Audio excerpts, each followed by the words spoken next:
Dr. Nurse Podcast fam, welcome to another episode of the Dr. Nurse Podcast. Guys, today we have on the show Amy Felix. She is a nurse with over 18 years of experience, including critical care, outpatient, ambulatory, and leadership. And she is going to come on and talk to us a little bit today about her journey, kind of what she's been doing with her career and how she's kind of metamorphosed her career into now really advocating for nurses to take care of themselves. And I just think it's such a neat thing. She's also developed an app. We're going to get into all of that today on the podcast, guys. Welcome, Amy, to the podcast. Thank you so much for having me. I'm so excited to be here. Yeah. Oh my gosh. And so for those of you that aren't watching on YouTube, she's like super gorgeous. So we're just like happy to have you on. I'm just really happy. I love your hair. Like I'm a little biased, but it's fine. From one curly to the next, I completely get it. Exactly. I'm just loving it. All right. So again, I've kind of briefly introduced you. Tell my listeners kind of what it is that you're doing right now. We'll dive into kind of how you got to where you are, but just tell my listeners kind of how you see yourself. Sure. So especially as we're, talking about 2023, I really truly see myself right now as an entrepreneur. And sometimes I use the term as nurse entrepreneur because the work that I'm doing kind of encompasses so many different things. And yeah, as a nurse entrepreneur / innovator. That's how I see myself right now. So tell me a little bit about what you have been working on, some of the projects that you're heading up and leading in your career. And these are just kind of the major ones, your two major buckets, at least. I think you have at least two. And if you have even more, just break into all the different areas that you're in. So the things that I'm working on is first, I am the sole founder of the Nurse Sabbatical movement, which inspires nurses to take career breaks so that they can restore themselves and do their best work and find joy in the work they do. Secondly, I am the co-founder and CEO of TrackZ, which is a mobile application that supports nurses and doctors, managing their renewals and for their licenses and certification. And then lastly, I am doing some contract work on the side, working with a startup tech company called Burnout Anticipation Technologies, which focuses on anticipating burnout in different units and hospitals. That is so cool. So in that last role, are you working as kind of like a consultant? Like, correct. Hey guys, these are the signs. And if you're seeing this, you're about to lose a bunch of your staff. Exactly. So it's an amazing company that's just getting off the ground. We're kicking off this year with using different hospitals to try out the model. It uses technology app, which I love technology, and really looks at different areas to see where can we anticipate burnout and not just prevent it. So this is a hotspot area. How do we start getting into these spaces and do almost like a rapid response to make sure that we prevent burnout from happening? So it's really from the spectrum of before we even happens, let's figure out how to deal with it. Oh my gosh. So I love that. And because you remember, I don't know if you remember this, but whenever I worked in the hospital, we used to have this system where we would type in your vital signs. It was called like the Muse. We would type in the vital signs and then it would tell us if a patient was like on the way down, like the patient was crashing, right? And so you used to type it in and then every shift would get like a Muse score. So the Muse score would be like 10 or 5 or whatever, and like correlated with, okay, I think he's getting really sick. So before the patient crumps and then we're trying to do CPR and code blue and all this other stuff, there might be little tiny indicators that the patient's not doing well. So I think that's what it sounds like. What you're describing to me is like a Muse score for nurses that are on the way out. They're on the burnout route. Exactly. And really trying to help see how we can help institutions use that information to help retain nurses. How do they make in the moment changes to support not even just the nurses, but also the leaders who are leading the nurses? So I'm really excited about that project. That's so cool. So cool. So Amy, tell me a little bit about how you got here in your career. I mean, take me through as you've been working as a nurse and you've 18 years of experience. You graduated with your bachelor's in 04 and then your master's in, I have 09 or 08? 08. Okay, because I think whenever we typed 2009, 8. And so I was like, I don't know which one it is. Okay. Which one? So 2008. So you finished your master's in 2008 and you've been just kind of working. I remember when we talked before the podcast, you were like, I was just cranking. But you were mostly working in pediatrics, I think. Yeah. And so, so kind of describe to my listeners kind of what led you to this point where you're like, all right, I can't do this anymore. Like, I can't keep climbing the corporate ladder. Mhm. Like, take me through your story and your journey. Sure. So I think my story has been unique to me, and I'm so glad for the journey and all the experiences that I've had. I've always wanted to take care of kids. That's always been my passion, and I've always wanted to help people. And so in the work that I started doing, my first role was a bedside nurse in a PICU, 55 beds, level 1 trauma center, the hardest of the hardest, and I loved it. I call it almost like it was boot camp. Like people talk about military, this was boot camp because people were crashing, they were dying, they were living. Like it was an amazing time. Within that space, I always knew I wanted to make more of a difference. And I think that's what's driven most of my decisions. And so when I decided to go back and become a nurse practitioner, it was obvious that I wanted to have more of a say or a seat at the table in making decisions for parents, for patients and parents. And so within that, I did my NP and did outpatient GR, which was like completely different, right? From care to, working outpatient ambulatory with guts and poop and all that great stuff, right? Yeah. And people were like, are you crazy? Like GI patients are crazy. But I knew I wanted a different experience. I was feeling a little bit fatigued from taking care of the really sick patients and really just was open to the experience.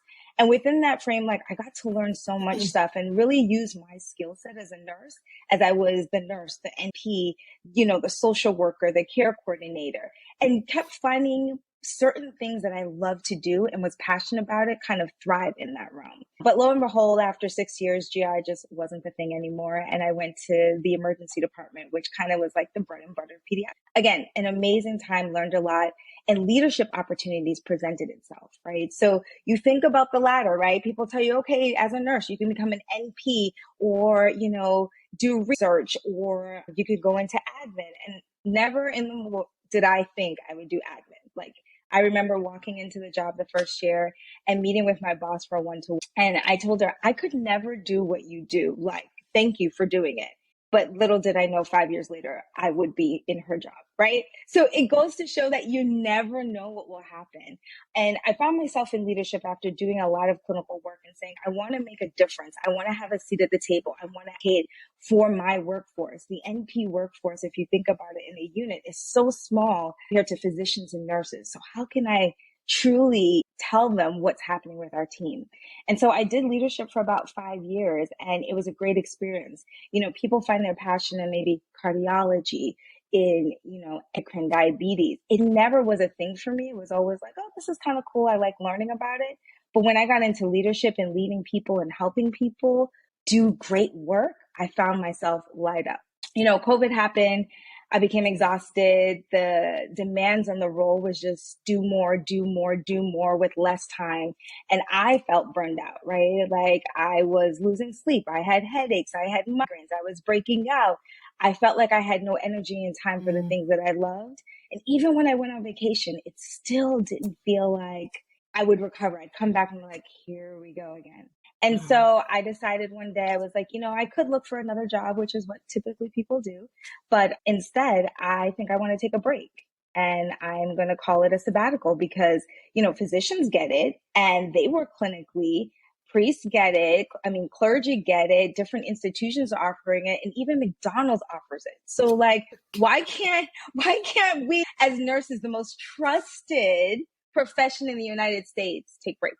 So I think my sabbatical has truly led me to all these various roles that I'm doing now and really focusing on self-care, supporting nurses and inspiring them to do their best work while taking care of themselves, and that it is compatible. Yeah. So what did the sabbatical look like for you? Because I think that is so interesting. Again, what you said, priests who pour into people, right? Like they come, they serve, they have a lifetime, of service.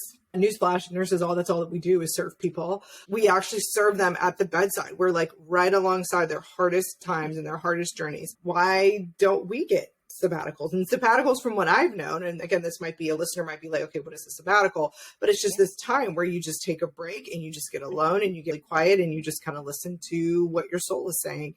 So what did a sabbatical look like for you? And then what did you walk away from that sabbatical with? Exactly. So Sandra, you defined it correctly. And while people might look at my story and say that it wasn't necessarily sabbatical because I literally quit my job, but I will talk a little bit more about that afterwards.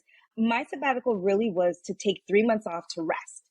Like I knew I was burned out. I wanted to just quiet my mind. I wanted to sleep in, maybe take a vacation on the beach and really just refocus on my healing. let my work out, meditate, and not be disturbed by the constant noises of a ding, Microsoft Teams, meetings nonstop. Eat a real meal and not rush to do so in front of a computer while typing patient notes.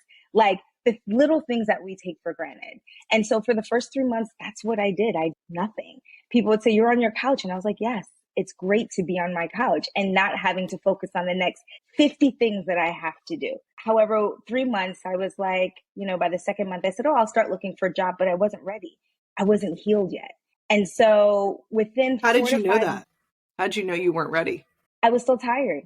And every job that I looked at, I was looking at raw jobs because I was saying to myself, once I take this break, I'm ready to get back out there. I'm ready to fight the cause, but nothing brought joy to me. Every job that I've ever taken in my life, I've been excited about. Every single one. There was nothing that was calling me to say the next step. Now, I do believe in God, and I would say maybe there's a spiritual portion to this where he was like, that's not it. But for me in those moments, knowing that no job was appealing, I realized I needed more time. And so I took more time. That's incredible. I love that. So with your time that you took, what were the questions you asked yourself? What were the little quiet moments and the whispers that you heard from your soul? I hear that you said you were tired. What is something that you began to go, what does bring me joy? I mean, these are questions you had to ask yourself. How did you explore what was going to be the thing that you would jump back into the workforce for? Yeah. So I think it was multiple modalities. So I will say and really do support nurses or actually anybody really talking to a therapist or seeking counseling, because I think we see so much in our career that also helped me transition to this space. So I will definitely say that was part of my journey. Part of it was thinking about what are the skill sets that I enjoy the most in the work that I do, or what are the skill sets that I do effortlessly that bring me joy, which is mentorship, talking about well-being, supporting nurses, right? So anything in that framework. And then how did I see myself wanting to work? So it's not just the role. What did I want my day-to-day to look like? Do I want 10-hour days? Do I want 12-hour days? Did I want to be on a, device all of the time? And I realized those things didn't resonate with me anymore. Being busy, the excitement of walking into the hospital did not resonate with me. I realized I wanted flexibility. I wanted to do my best work, but be able to create and innovate without restrictions. So what came to the surface? I mean, what was it that you walked away from this sabbatical like rip roaring ready to do? Yeah. So I think two things really surfaced. In the midst of prior to me leaving my role, I had been working on this app because I really got frustrated with the process of renewing my 3 licenses and my 2 certifications. And I was like, this is ridiculous. Copying pieces of paper, putting them in file folders. So my co-founder and I, Dr. Rajas Iyer, had formed this company called TrackC where we wanted to create an app to do so. But when you're kind of working on a passion project and it's there and it's like, oh, we're slowly building it. And so in April of last year, when I was ready to say, okay, I'm going to find a job, the app was ready to go on the market. And I was like, wait, that wasn't part of my plan, right? But I was like, here's this great opportunity. Let's put it out there for free and see what happens. So we did, and we started getting some traction. And then within a week or 2, I entered my first pitch competition. Now, I can tell you, I may have watched a few episodes of Shark Tank. I come from a healthcare background. I know how to do budgets, but pitching, what is it? And so I entered my first pitch competition in the city of Philadelphia against 9 other companies and got 3rd place. And we won $10,000. And I think it was like, ding, ding, ding. This is where you're supposed to be. It's going to feel rocky. It's completely different than you've ever done, but you're still helping people using your nursing skills in a different way. And I think those were the signs that told me you're entering an entrepreneurship lane and you're really going to create this whole new thing that's different. And that's okay. That is so inspiring. I mean, honestly, it makes my hair stand up on end. It's just so cool because, again, what you were saying about hearing and knowing from something higher. Now, for me, again, that's God too. He does direct us if we quiet ourselves and we allow him to. And we get so busy in the hubbub of everyday work, and we just think about the paycheck and the stability, and we talk about faith, we talk about having faith. And yet when we're asked to step out in faith and do the scary thing, we're like, no, that's so scary. That's not secure. I can't do that. And so you're just like, I got faith, but like, it's just, it's like a shaky faith. I mean, I'm there, but I'm not like 100%. And so like what you're describing is just like stepping out in faith and just being like, okay, wait, what does this look like? I'm taking a bet on me. And when I'm, able to accomplish, and when I'm able to push myself to, and the limits that I'm able to do, or at least the limits I'm able to extend myself to. And so I think it's just so neat that you were able to step into that, out of that. And even though you were looking for a job, you were looking to do that thing that we always do, is to get back in the rat race and to get back in the boat and row the boat. Something told you, no, wait, listen, wait. And we're so busy rushing all the time that it is so good that you spent that time and you were able to hear yourself. And you just seem like you're just living in what you're passionate about. So tell me a little bit about what you've done with the sabbatical thing. Because I know that you were telling me you've been encouraging other nurses, right? So you've got Track CE that's making, I guess I'm assuming it's like a subscription service. You sign up, you get the service. Right. Exactly. Yeah. So we're in the beginning phases of developing it. It was running on its like initial version, which we call the minimal viable product. And then we plan to hopefully launch this year as a paid subscription in collaboration with state boards. So hopefully that system or process can be more automated. That's so cool. And then the sabbatical experience and that whole thing has made you go, hey, listen, I think more nurses need this. And that's launched another side hustle thing that you've been a part of. Tell me a little bit about that. Exactly. So really and truly, it was more of me just blogging to say, hey, this is my experiences. These are the things that I've been feeling. Is there anyone else feeling it? But as I started sitting with it more, I was like, I want to help other people. And people have reached out to me and say, hey, like, are you still on sabbatical? Like, what did you do? I had, other people who also left the similar role to me and took a month off. Like, it doesn't have to be a long period of time. And they just felt rejuvenated. I had people who questioned, like, I want to leave my role, but I'm not sure. And I was like, well, you can do all these things. Don't worry about the money, but you can make a different lifestyle for yourself, because nursing is truly a great profession and you can do anything you want. We just have to be reminded to use those skills to do as such. So I'm really excited that this year I'm going to be launching a course to support nurses with some group coaching on how to do their own sabbatical and use their skill set to rediscover their passion for nursing and find roles that really are suitable to the lifestyle they want to lead. So look out for more information. And that comes this February. That's so cool. So what are some of the goals that you have for the sabbatical course that you're going to launch? So really and truly to hopefully inspire 50 nurses to take a career break and refocus how they want to work and how they want to live. And, my big goal, which is not this year, is really to get a sabbatical program within an institution that is sponsored so that nurses, so many times we're denied vacation, can take a month off and rest and come back refreshed to do the work that they love. Yeah. That's my big goal. Yeah, that would be really cool. And again, just even if that was something that we could do every year, I think that we would probably retain more nurses where we could have the coverage to step out, right? Because we're in this nursing shortage. And I can imagine institutions just being like, oh my gosh, how are we going to let a nurse take a month off? We're already short. Hey, you're already short because you don't let nurses do this. So if you allow nurses to have the break, to have the space, to have the time to go, I have the next month off. I get to just think and create. And because I believe we're creative people. Like I believe something inside of us, when you think about biblically, we're from a creator who created the world in 7 days, right? Like that was his job. He spent 7 days.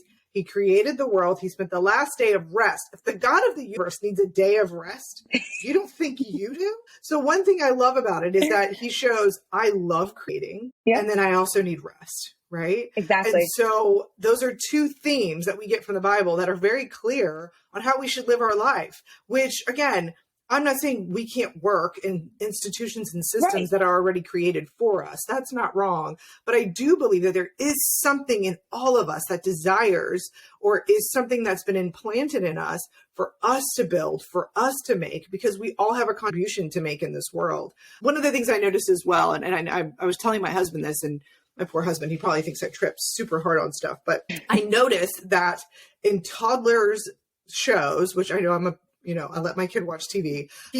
I'm sure people will be up in arms about that. But yeah, I let him watch TV and I monitor what it is. But I noticed they all talk about being a hero. All of them. Spider, he's a hero. Yeah. PJ, it's the heroes. And it's always the heroes and the villains, right?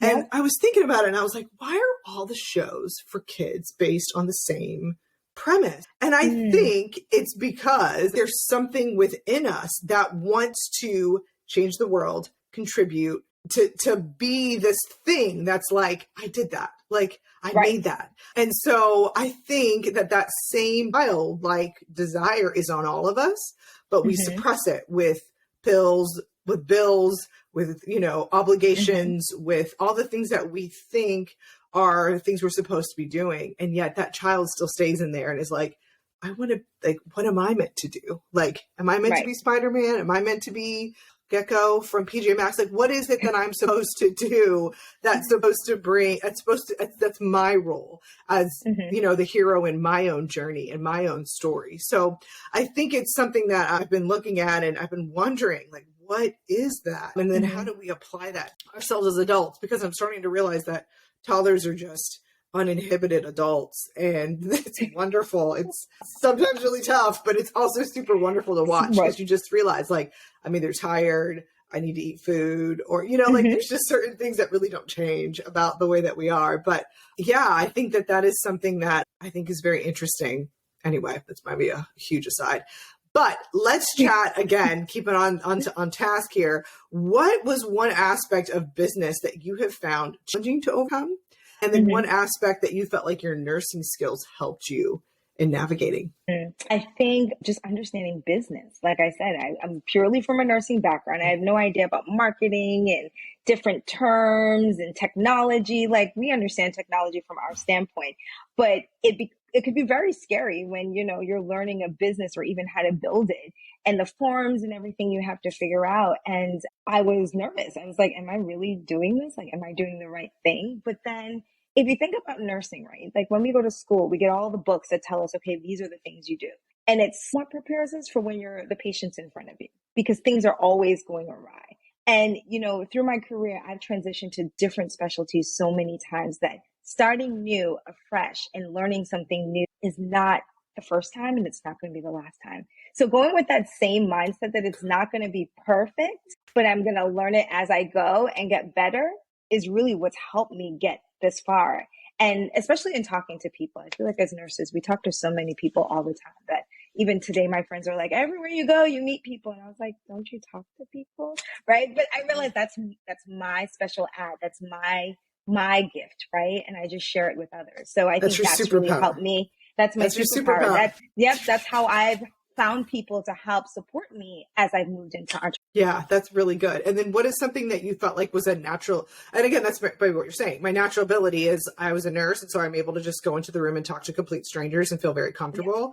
Yeah. And then the part is I don't really know business and I don't really understand these things. And so it's something new every day. It's something challenging, which is nice, right? I mean, that's that plasticity that nurses, I think, have to have a lot of, because we aren't specialized. Whereas physicians, they perfect in their little area, right? Urology or GI, and they get really, really specific and they niche down really, really well. But nurse practitioners have the options of walking into a GI clinic and taking patients and walking into a urology clinic, and we can just be really flexible, which, again, is more challenging. But again, that neuroplasticity that we've got to then use, it can actually translate into, hey, you need to learn business. And however you learn it, either through a course or through a mentor or through asking or whatever, it might take you a little bit longer, but you'll get there. It's just going to take some time. So I think that's really, really neat. And if you could talk to a nurse that's burned out, she's exhausted, I want a sabbatical. That sounds great. Oh my gosh. I think there was this John Christ. He's a comedian, but he did this act where he said he was in rehab because he had some issue. And so he went to rehab and he called his friends and he told his friends, I'm in rehab and they have children. So he's like, yeah, I was complaining. He's like, they make my food for me and I just have to like go and like meditate and like, I just gotta like be quiet. I can't like, whatever. And I'm always outside. And the wife was like, can I go to rehab? Like, that sounds wonderful. Like, and so it was just really funny, like, skit. But I was just thinking, like, you know, what if there was a nurse that's like, listen, I want a sabbatical. Like, that sounds great. What would be one of the things that you would tell her to do or to start in order to maybe consider doing a sabbatical? I would say, number one, first of all, believe that it's possible. Like, I never, and I think it might be the Taurus in me, the word no doesn't really exist. If it's no this time, it's find another way, because anything is possible. And then secondly, I would say, understand your why. Like, I think I knew what I wanted from it, why I needed to do it. But I think once you understand that it's possible and why you want to do it, everything else can fall into line, right? Your why drives you. Your why fulfills your purpose. And it helps you in the moments when you have doubt, fear that you can do this thing. Yeah. So those are the first two things that I would say that you should. Yeah. Because I would imagine, like, you know, again, if most Americans are living paycheck to back, then how do you just break away from your job for 2 months or whatever? Right. I'm sure you just were like, during your work hours, you just like put money away. You're like, I know this is what I'm doing, so I'm going to prepare. I'm going to build the nest, I guess. Well, yeah. And I think there are two different ways you do it. I've met someone recently who just really told their boss that, and I think I had this option, that I'm really exhausted and I need time off. And they were able to get a month off from work, right? So it's really, if you think about it, right now, it is the nurse's world. You can decide how you want to do things. People may look at you differently. They may talk about you like, how dare he or she do this? But really and truly, you can design it how you want it to be done.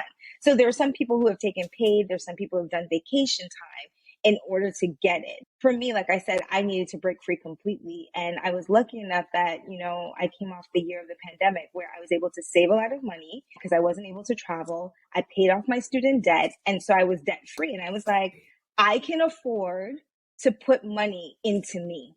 Ooh. I can afford to do this. Right. And reading books like The Psychology of Money, time is money, right? And money buys you freedom. And that's what my savings did. And having a strategic plan, like looking at, you know, your sick time, your paid vacation and all of that. And you just live differently. Like, and not to say that I have not been traveling and look, you know, the way that I normally am accustomed to, but certain things I didn't need anymore. Like, I didn't have to buy lunch 5 days a week. Why? Because I could make food. And it was like, great. Like at 12 o'clock noon, I'm cooking lunch for myself instead of ordering from Grubhub that would take an hour. Those were the benefits for me. Yeah, that is so well said. And then if you could go back and tell yourself one thing at the beginning of your career that you would say, Amy, I want you to hold on to this piece of advice. What would you tell that young Amy? And what is a piece of advice that you would tell her, this is garbage, don't listen to it? So a piece of advice that she needs to hold close to her heart for the rest of her career. And then one piece of advice that you tell her, this is garbage, toss it. I think the one piece of advice I would tell her is that your path is going to look different and it's okay. I think, you know, coming up as a young nurse and starting with other people in the ICU, you're always watching your peers to see how far are they scaling. I remember the first time that one of my peers was charge nurse after 2 years, and I'm like, I'm just as good. Why can't I be charge nurse? And then advocated for that, and always trying to be on that same level, right? And there are probably many reasons for that, as I push myself to be the best that I could be. But understanding that my path looking different than others, and that's okay because it's still going to get me to where I want to be. So I would say that would be the one thing that I would tell my younger self. The second question was, what is the piece of advice that you would tell her if somebody comes to you and says this to you? This is not true. Don't believe it. This isn't true. It isn't true. You have to work this hard all the time. Oh, that's a good one. That's a good one. You have to work this hard. Yeah, you have to work this hard all the time. I think, you know, I'm also kind of like this anti-hustle culture. I'm over it and I'm not about it. I'm not about checking emails on 4 different devices every single hour to make sure I'm super aware. I think that it's important for quiet time, as we discussed before. I think it's important for silence, and you can still get the work done. But yeah, that would be my one piece of advice. Yeah, because when you think about it, again, going back to a similar concept we were discussing about, you know, how the Lord built the world, right? Like, that's not a small project. It's not. He did that in 7 days, right? And then he spent time for rest. And so I just find it ironic that he spent 1/7 of the time of the week in rest and absolutely doing nothing, which again, it doesn't describe what he was doing, but he was resting, whatever that looks like to you. And it wasn't a legalistic thing. I think it's just the way that nature needs it to be. Like, you can't just keep going. And you do feel that way. You do. I mean, we run low on sleep. We don't take our time to eat. There's a lot of literature out there on taking your time when you're eating, to step away from the work and go sit outside and eat. I find in my clinical space right now that I don't even have time to go sit outside and eat. I have to be at the desk writing notes, because if I'm not there, I'm going to be there late.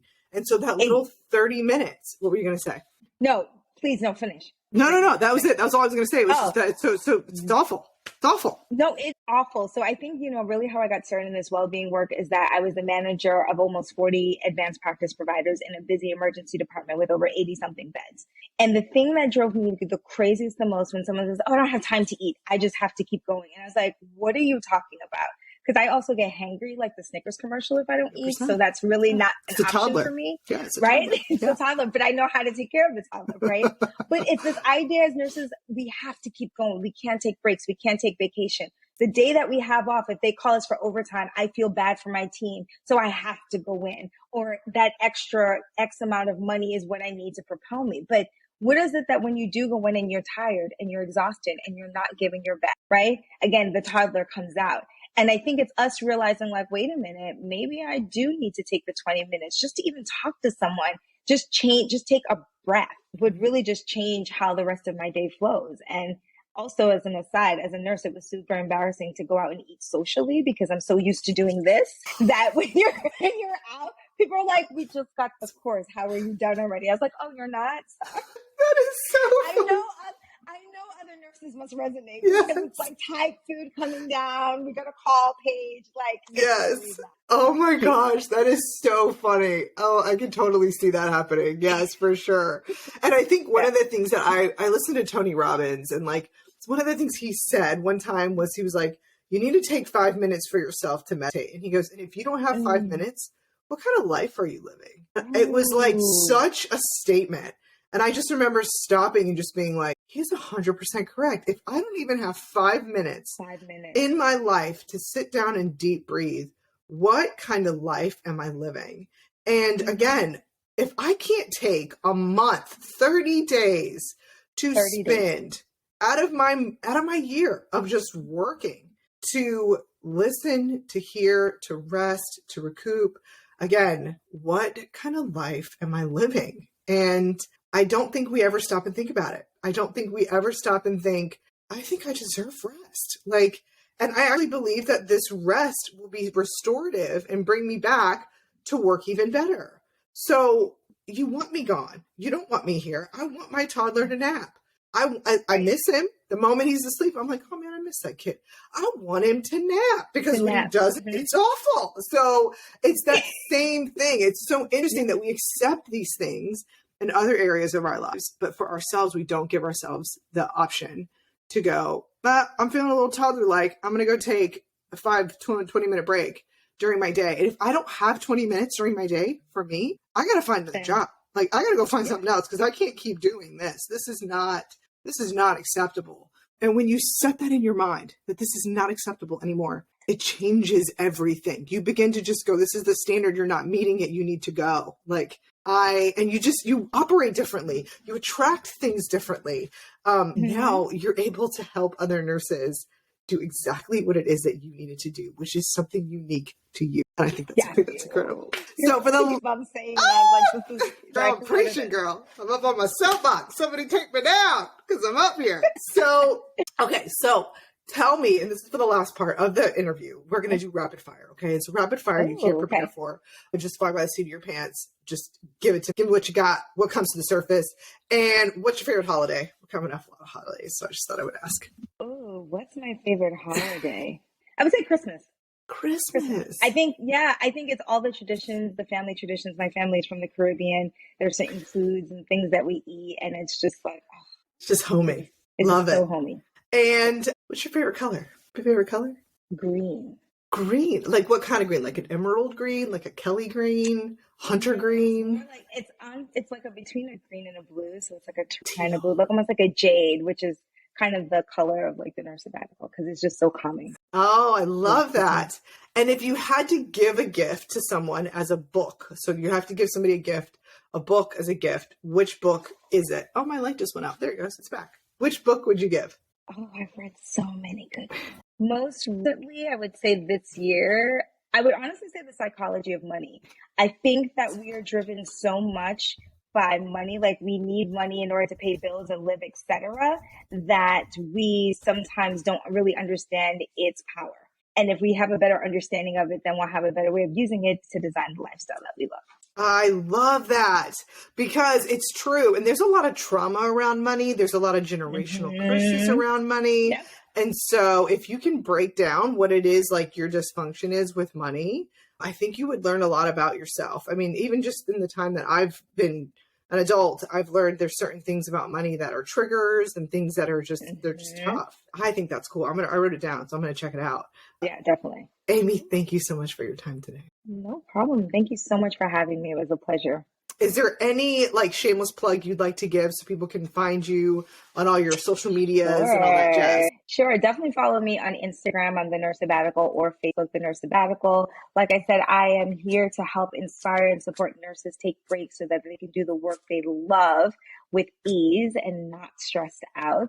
And we'll be launching a group coaching program. So please come find me, send me a DM. You can also email me as well. All of my information is on my blog as well, www.thenursesabbatical.com. Fantastic, guys. Check her out. And as always, guys, enjoy the journey of your careers. Thanks for hanging out today. Yes.